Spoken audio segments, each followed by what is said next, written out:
আনতে জানাই আসসালামু আলাইকুম। সারাদিন ব্রয়লার মুরগির পরিচর্যা করিতে করিতে অসুস্থ শরীরে আরও অসুস্থ বেশি হয়ে যাচ্ছি, কারণ না করে উপায় নাই। একটা সত্য কথা, যদি আত্মহত্যা মহাপাপ না হতো, আমি জনতার নাম দেওয়া নৌকা কবির আত্মহত্যা করিতাম। এই 2 বছরে বহুত কিছু সহ্য করেছি। নেতাদের নাটক যাত্রাপালা দেখেছি। অতি দুর্দিনে ছিলাম, সুদিনে মূল্যায়নের মূল্য খেয়েছি। নৌকা প্রচার গ্রুপ নিয়ে চলেছি। নৌকা প্রচার গ্রুপের আমাদের সারা বাংলাদেশের 60-এর উপরে সদস্য।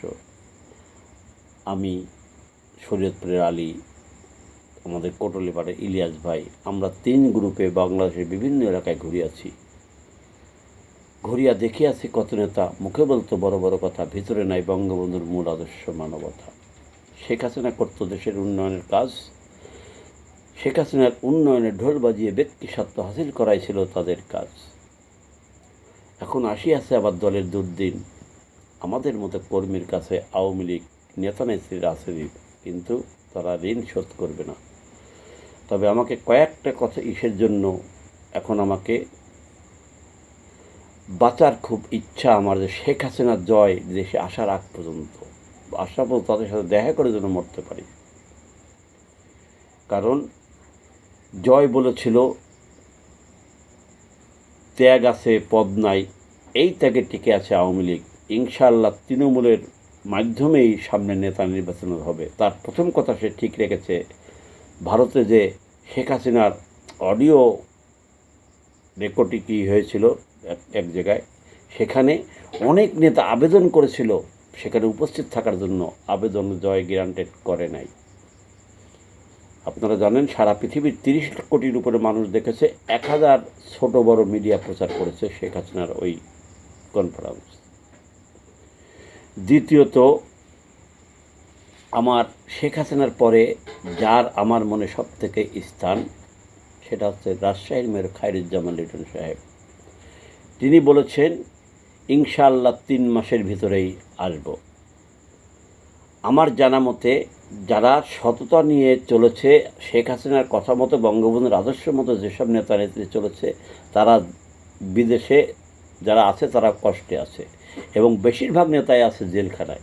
যারা ভালো নেতা তারা মাথা নত করে নাই। তাই আরেকটা জিনিস, শেখ হাসিনা বলেছে ট্যাবল পাস নিতে নেতাদের আসতে হবে। এই একটা জিনিস, যে কতজন নেতা ট্যাবল পাস নেয় আসার জন্য অনুমতি চায়, এটা একটু দেখার বিষয় আছে। আমি বহু আগে থাকতে বলেছি যে আমার সারা বাংলাদেশ ঘুরে দেখা বেশিরভাগ নেতা নেত্রী তারা দেশে আসবে না, আসতে তারা চাইবে না। কারণ তারা এই কয় মাস নাটক আর যাত্রা করে করে যাচ্ছে, তারা দেখাচ্ছে আমি আসি। কিছু কিছু নেতা বলছে যে কষ্টের দিন শেষ। কষ্টের দিন তাদের কীভাবে শেষ হলো আমি বুঝলাম না। তারা তো বিদেশে অনেক আনন্দেই আছে। যারা পদ পদবি বেঁচেছে, বিভিন্ন চাকরির তদবির করেছে, ঠিকাদারি তদবির করেছে, তারা তো আরামে আছে। তাদের আবার কিসের কষ্ট? তাদের একটাই কষ্ট, তারা দলের সুদিনে শেখ হাসিনার উন্নয়নে ঢোল বাজিয়ে যে আয়ডা করতো, সে আয়ডা তাদের বন্ধ হয়ে গেছে, এইটা তাদের কষ্ট। আর আমরা যারা দেশে আছি, আমাদের চতুর্দিকে কষ্ট, হামলার কষ্ট, মামলার কষ্ট, খাওয়ার কষ্ট, চিকিৎসার কষ্ট, চতুর্দিকে কষ্ট। তা আমরা দেশে থেকে আমরা এত কষ্টের পরেও আমরা এখনও টিকে আছি, কিন্তু আপনারা আমাদের খবর নিয়েন না। নাটক আর যাত্রাপালা করে যাচ্ছেন। আমাদেরকে বোকা পেয়েছেন। জয় মামা বলেছে যে কথা, ওই কথা কার্যকারী না হলে পরে আমি জয় মামাকে বলেছি আপনাকে রংপুর যে রাজনীতি করতে হবে, গোপালগঞ্জে রাজনীতি করতে হলে পরে বঙ্গবন্ধুর আদর্শের মতো দল আবার গঠন করতে হবে। এইটুকুই আজকে বলে গেলাম।